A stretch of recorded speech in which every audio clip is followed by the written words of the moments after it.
Hey Toby, how you doing today? Good to see you. Good to see you, Kayo. I'm very well. Thank you. How are you? I'm doing great. How's your day been so far? Uh, Calm, actually. Calm, but very hot. The weather in Lagos is crazy right now. But Well, yeah. I definitely wouldn't complain too much about that. It's better than cold weather. Yeah, so let Uh, the viewers know who you are, what you do, and why you do it. Why you do it, Toby. Okay, my name is Toby. I'm a fashion model, a professional fashion model. I've been modeling for, I think, over 10 years now, since I was 15. And I've been privileged to, travel abroad to several countries, Europe, London, Milan, Paris, Cape Town, Dubai, Greece, yeah, to work over time. And I'm currently looking into other career options, professionally, like doing other things basically, because I've done modeling for the most part. Modeling was literally like at the center of my life. It was the first thing, it was the only thing I was doing for the longest time. But yeah, I'm trying to like, just find a new career path and, something else to just balance it with. But yeah. Excellent, excellent. So when you look back though, and you think about like before you got into modeling, like if you think about your kind of mindset at the time, like what was your kind of mindset at the time when you thought this is actually what you wanted to do going forward? What were you thinking at the time when you decided to go for modeling? Uh, my mindset before modeling. Um, so I'd always had a very broad, ambitious. I'd always been a very ambitious person. My mindset has always been very broad. I'm always thinking of, how to just go far beyond where I'm currently at or where I was. So as a child, or before I started thinking of modeling, it was basically how I could do things or be in places that would just take me far beyond where I'm at, or the environments that I grew up in or that I'm so used to, So I just want to just leave, do something outside of my comfort zone or beyond me, basically. And modeling came up. It was very natural actually, because um I don't know, it's just always been inside me. I've always just loved modeling. I've always loved fashion. And right from when I was a child, I used to watch the Miss World MBGN, Most Beautiful Girl in Nigeria pageant.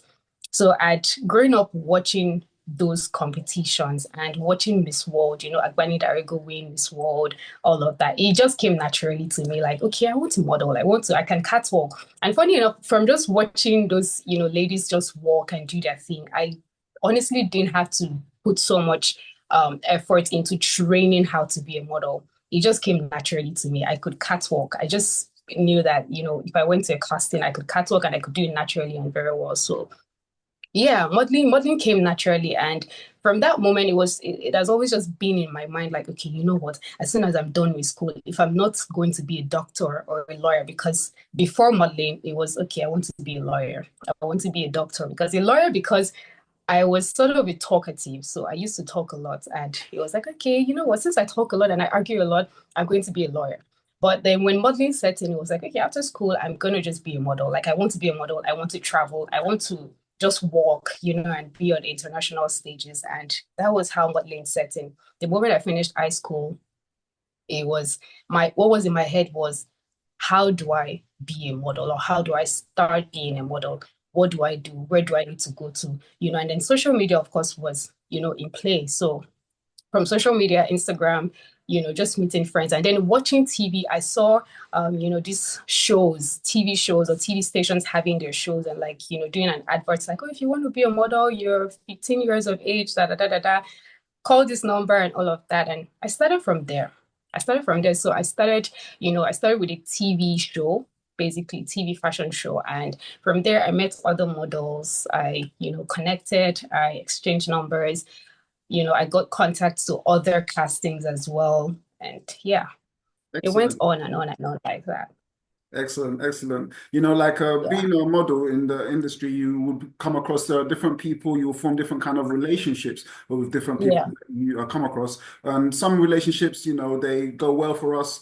Some relationships are kind of can be detrimental to us, because we all have Yeah. different struggles we've all had different struggles when it comes to past relationships. And so when you think back Yeah. at some of your past relationships, what have been some of the struggles that you've come across, and how did you overcome those struggles to get to where you are now?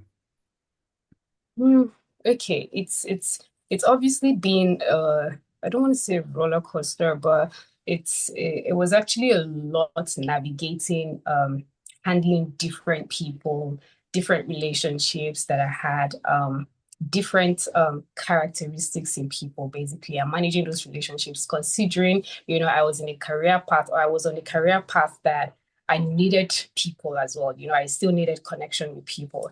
And honestly, I think it's just you just have to be wise. You have to be older than your age, at a certain time or at a certain point to be able to handle certain relationships well, just so um it stays on the good side for you, like so it doesn't go the wrong way for you or for your career. And with me, having to work with managers, having to work with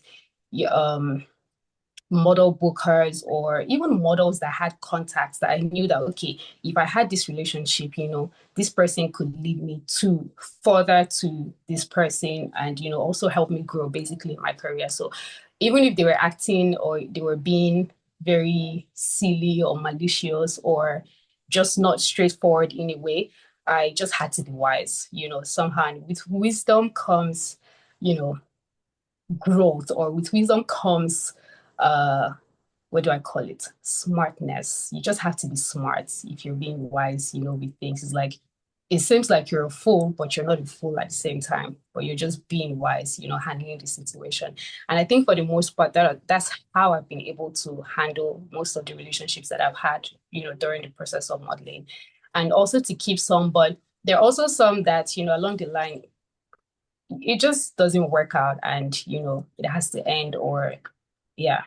But yeah, just Yeah. be wise. I think being wise, being humble at the same time, not letting my ego or pride, get the best of me. So basically it just boils down to just be wise.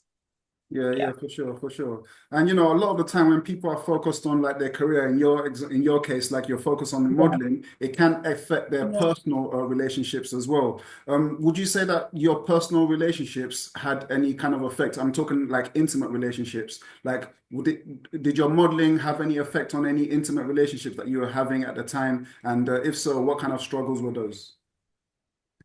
Um, okay. So my modeling career didn't really have that much negative effect on my personal relationships. I think I would say having personal relationships, in or is it in or with some of the my modeling career, like some of the relationships I had, like bringing personal things into the career also like had its own negative effect, because it's like no matter how much you try to balance, especially with the modeling industry, no matter how much you try to balance like um personal and work, there's something that just ruins it at the end of the day. It's like it just cannot work out. If it's work, it's work. Like you have to work and then leave your personal relationships outside of modeling or outside of the industry. You have your friends outside of modeling, deal with your friends outside of modeling. You have family outside of modeling or, every other thing outside of modeling, do it outside of modeling. When you're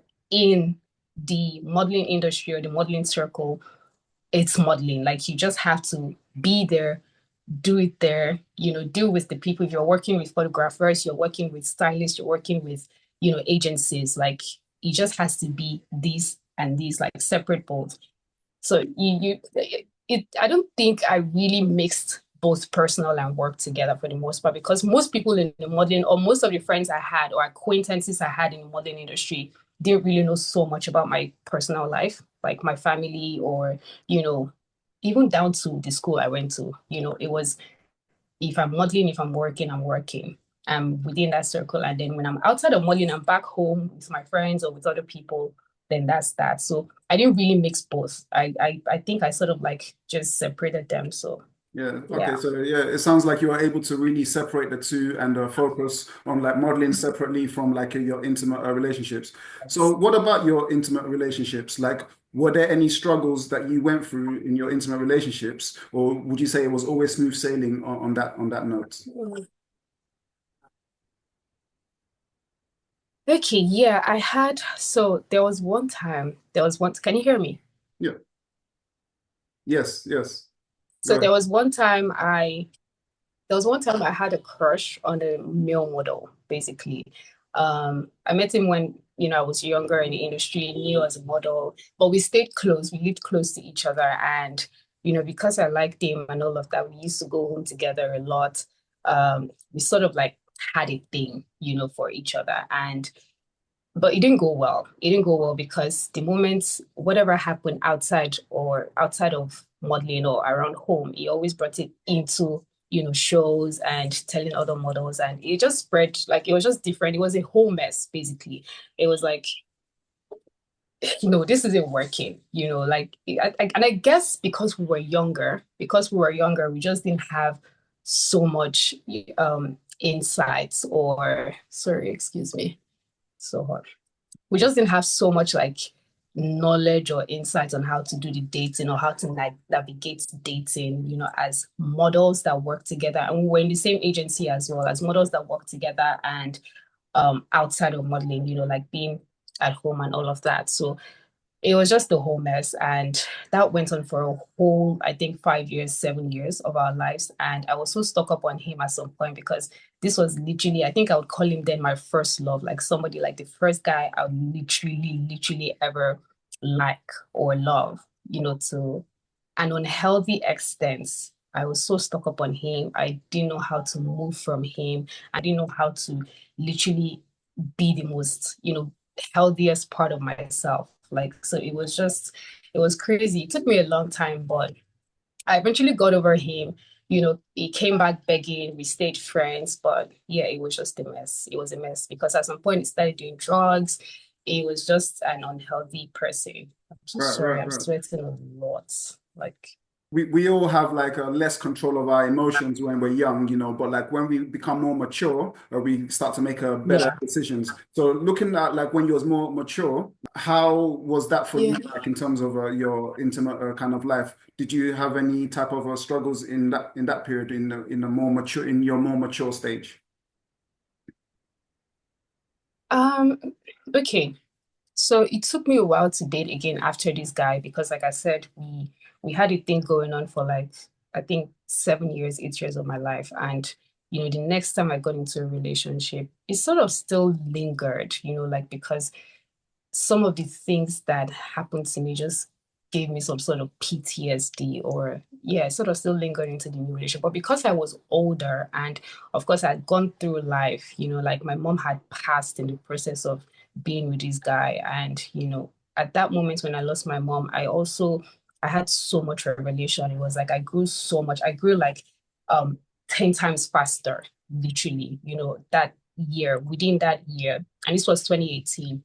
So, getting into my next relationship, it was like things just came to me. Like I just had so much revelation. It was like, it just came to me like, boom, okay, you have to grow up so fast. Like you've learned so much, you've had so much experience. And I had an epiphany that period. It was like, I saw things, I learned things. I just had a whole lot of revelation basically. And it just made me act in a very smarter way. So like a smarter, a wiser way. Like I said, I grew 10 times faster within a year. So it was like, you know what, you have to get your shit together. Like you have to just do what is best for you. You have to just, just at some point it was like I had to be hard-headed, basically. So it was like maybe I was mean, or maybe mean. There was this mean part of me, like this really hard-headed part that came out that period because yeah, I'm trying to be mature. Like, okay, I just lost my mom. My career is going well at that same time. I have to really just like, put on my hard, smart pants and be like, be a big girl. So yeah, I was definitely better in my next relationship. I mean, I learned a lot more. I grew a lot more because it was like I thought I had grown. I thought I was doing things better.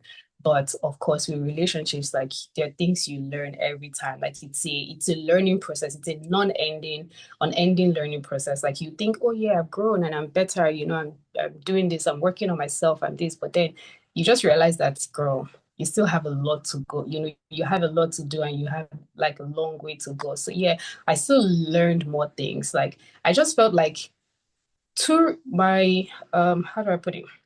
Two relationships that I had after this guy was just a learning process for me, honestly, because for every time I thought I had grown, for every time I thought, yeah, I'd worked on myself and I would do better in this one, it was like, girl, you're not even there yet. It was very hard because I learned things the hard way, even relationship wise. It was like, yeah, I had heartbreaks. I had to learn a lot of things that I thought were okay, that I thought, were fine. And Mm. but yeah, So yeah, I what learned I think I'm very much better now. I'm very much, mature in handling or, a yeah, relationship. So yeah. yeah. So in that period, you had a lot going on with like your mom passing away and everything Yeah, my happened so mom. fast for you. So you said like you learned a lot of things and you got some revelations. What would you say some of those revelations were that you learned Yeah. in that period?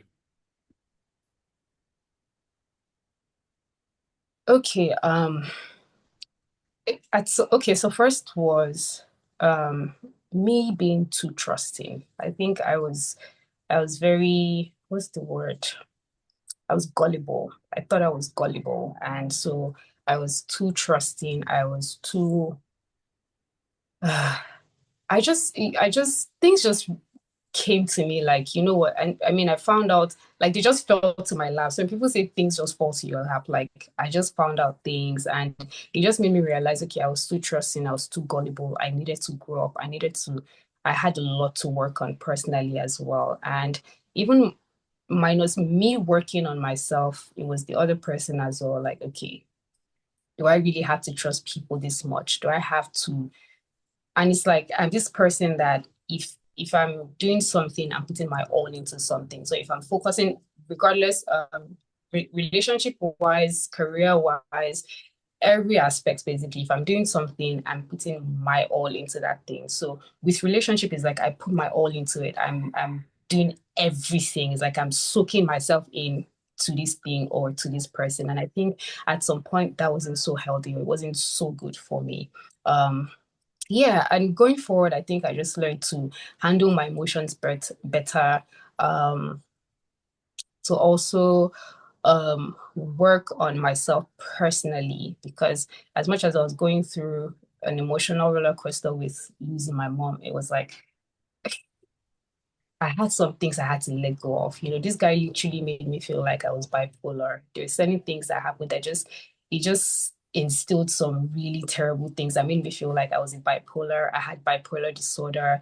I would get angry easily, and there were just so many things. So I had to really outgrow that. I had to literally go through like a development phase all over again, you know, Right, yeah, on my own, right, without, right. yeah.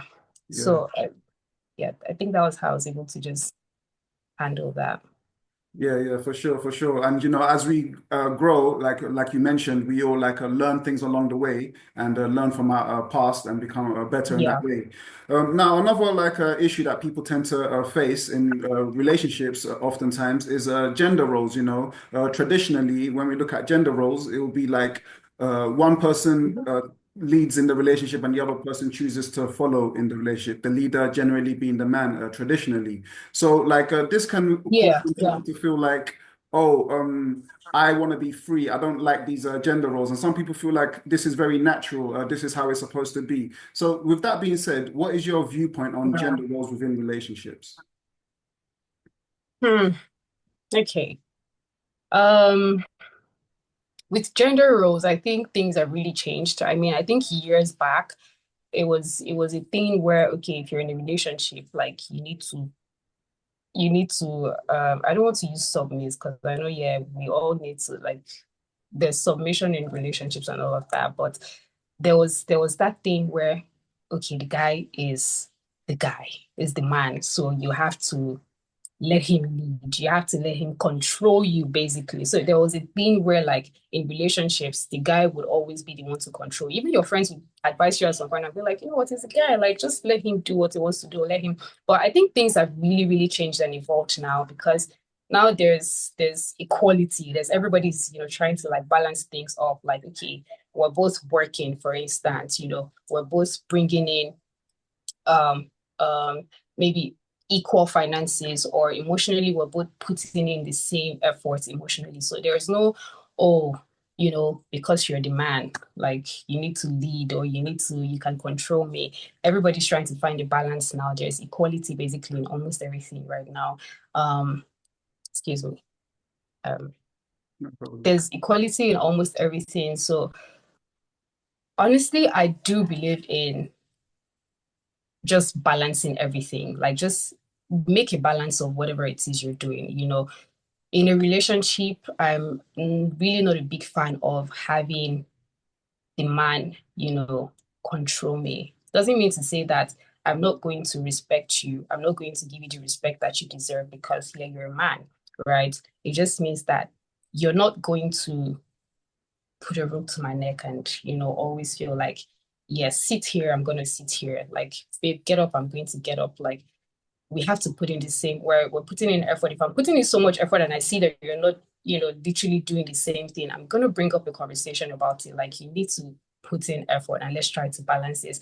If I'm doing something more and it's uncomfortable for me, like I said, uncomfortable, if it's not comfortable for me, if I'm fine with it, then it's okay. But if I'm doing something more and it's becoming inconveniencing for me, I'm going to bring it up as a conversation. Like, you need to try to balance it as well. So I honestly don't think people are really giving into gender roles right now. Everybody's just trying to like balance things and find equality in everything, basically. There's power dynamics, there's, the emotional aspect of it, there is financial aspect of it. Just find balance in everything, basically, right now. I think that just works. Balance, Right, right. balance is just, even with life, just find a balance in everything. You can't put too much in one thing, and yeah. Yeah, yeah, yeah. Definitely is a case of being able to complement each other, even though we are different genders, being able to complement each other and have that, like you said, respect for each other without necessarily control, but being able to communicate with each other. So yeah, I do agree with what you're Yeah. saying there. But some people like they feel like when they look at relationships, like it's too constricting for them. They don't want to like work out like why they need to play this role or that role, and they start looking at different forms of relationships, right? And they start looking at maybe there's something else out there that's more suitable to their personality. So they start to look at things like monogamy versus non-monogamy to see if there's Yeah. anything more conducive to who they are. So in that context, Yeah. what is your viewpoint on monogamy versus non-monogamy in relationships? Okay. Monogamy and non-monogamy. Honestly, I don't see a reason. I don't see a logical reason in people that are in relationships, or people that do open relationships, basically. Like, they say, oh, we're going to be open. I think there's a thing now with having an open relationship where you're in a relationship, but you're not entirely committed to one person, and you can have other relationships outside of your relationship. I honestly don't see a logical reason in that. I don't know how people manage to do it, first of all. And I think, of course, I'm going to categorize that under non-monogamy, because it's literally having a polygamous relationship. You're open to other people. My take, my take has always been, I've always just been a committed person. Like, I'm always one to stick with commitment, me and you. So if I'm doing something, I'm committed to it. I'm not going to be open to outside, or how do I put it? I'm just not going to be open to anything external. So even with literally whatever I do, work, school, academic, like I said, if I'm doing one thing, I'm doing one thing. So I just prefer commitment. Like, let's just be committed to each other. It's me and you, it's me and you. If you want to do, and I think I don't see it any other way, honestly. I try to be open-minded, but I don't see it any other way. I would just prefer and really go with monogamy, honestly. Monogamy is just you and I. It's me and you. We're working things through. We're doing things together. And if it's me and me, then it's me and me. Like if it's me and myself, it's me and myself. But yeah, Right. So honestly, I would, yeah, yeah, okay. So you yourself, you're pro monogamy, and but like regardless of like whether it's monogamy or non-monogamy, there can always be a jealousy in relationships. So in the example yeah, of monogamy, it could be like, oh, I noticed that you're talking to this person too much, or I noticed that you're looking at yeah, this person, right? To the point that the person that's been accused of these jealous these things feel like, how can yeah. I communicate to my partner that there's nothing to be jealous about? So, in your opinion, how can someone that's feeling these jealous emotions start to deal with their emotions of jealousy? Okay, honestly, I think this is where this is where proper communication and assurance, reassurance comes in. Because, like I said, if I'm in a committed relationship or in a monogamous relationship, which means just me and my partner, right? And I start to feel jealous, or I start to feel some certain way, like my partner thinks to make me uncomfortable, that makes me uncomfortable.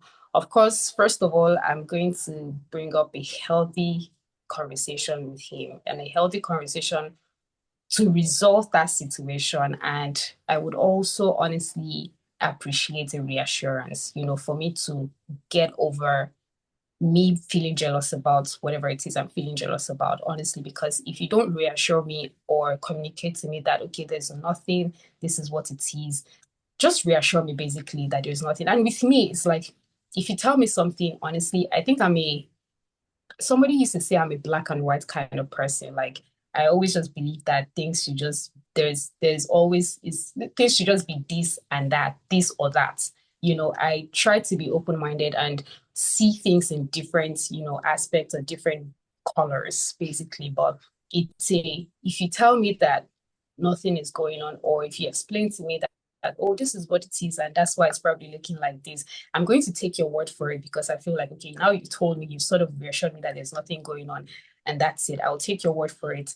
But reassurance, honestly, and most people tend to really undermine or underestimate what reassurance does, or how, partners or people would need reassurance for, because some people feel like there's no need. I mean, I've been in a relationship where I'd, I'd had these insecurities about him being with other females, or like how he is with other females. And I remember telling him that, what, you need to have certain boundaries, right? Like you can be friends with people, but there's a way you can be friends with people that there would be boundaries, and it wouldn't look like you have a thing with this person, or I'm not going to feel jealous or think that you have something with this person. And with me, I think I'm able to balance that with myself and the relationship I have with people and the opposite sex or the opposite gender. Like you would not, I don't think you'd see me with a guy and think that there's something going on with me and this person, except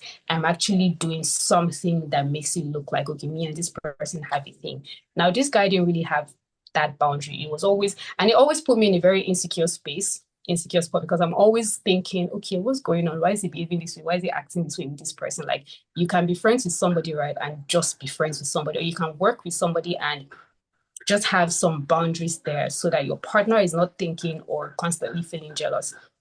And he's also this person that he didn't feel like he needed to reassure me, like he needed to explain things to me. And that put me in a very bad place. Like at some point, I was like, you know what, if you're not going to really work on your boundaries, like then this is not going to work. Like it's not going to go any further. Because to me, like I said, I would take your word for it if you would just sit me down and explain to me or talk to me to understand that, okay, this is what it is. This is why it's looking this way. I'm going to work on it, or I'm going to do better. I'm going to take your word for it, and we will move past that.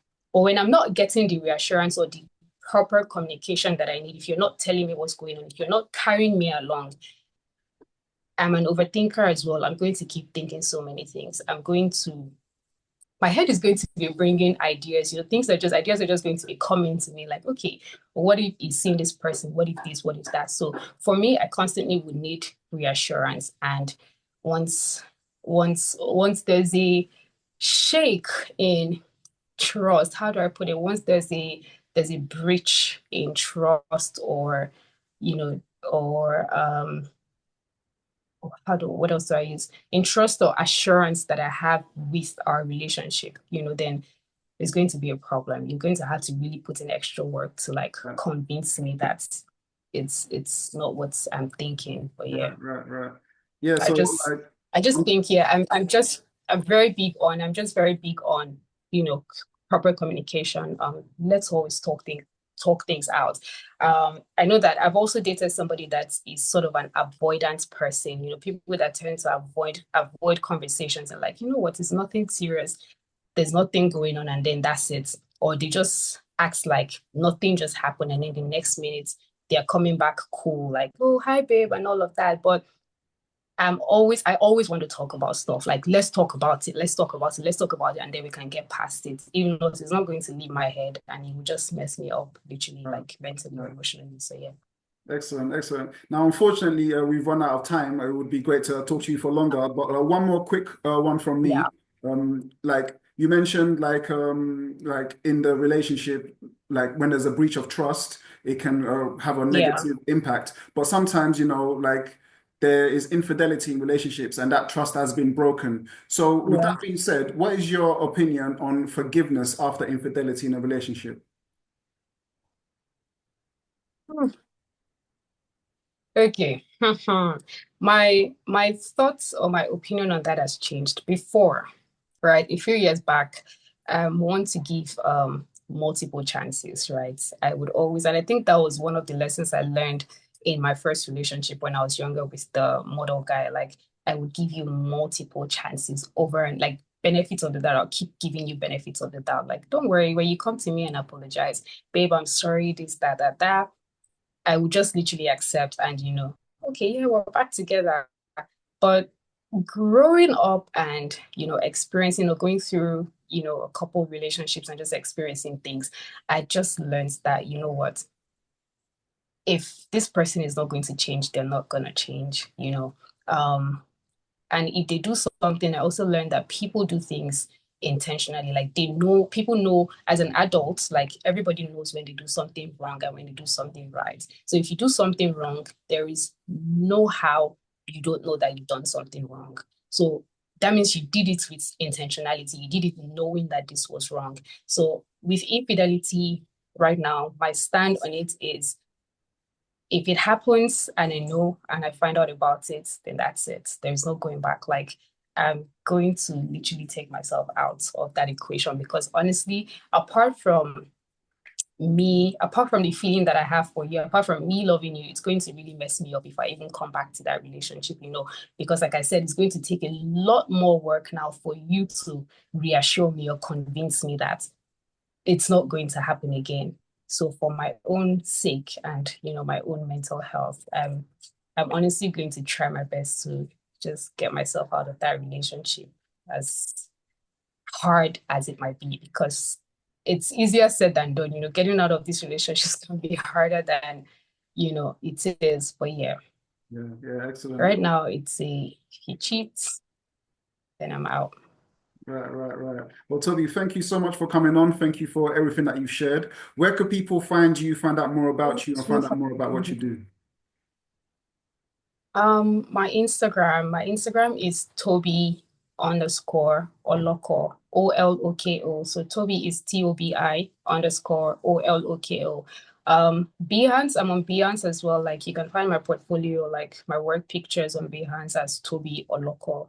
Um, I'm on Twitter, but I'm not so active on Twitter. But for the most part, you can find me on Instagram and connect with me. LinkedIn as well. I'm on LinkedIn. I'm trying to still get a hold of LinkedIn, but my name is Tobi Oloko on LinkedIn. Excellent, excellent. And for the viewers, the link to her socials will be in the description so you can contact Toby and find out more about what she does. Once again, thank you so much for coming on, Toby. And any final words before we wrap up? Final words, final words. I'm just going to say that life is a learning process.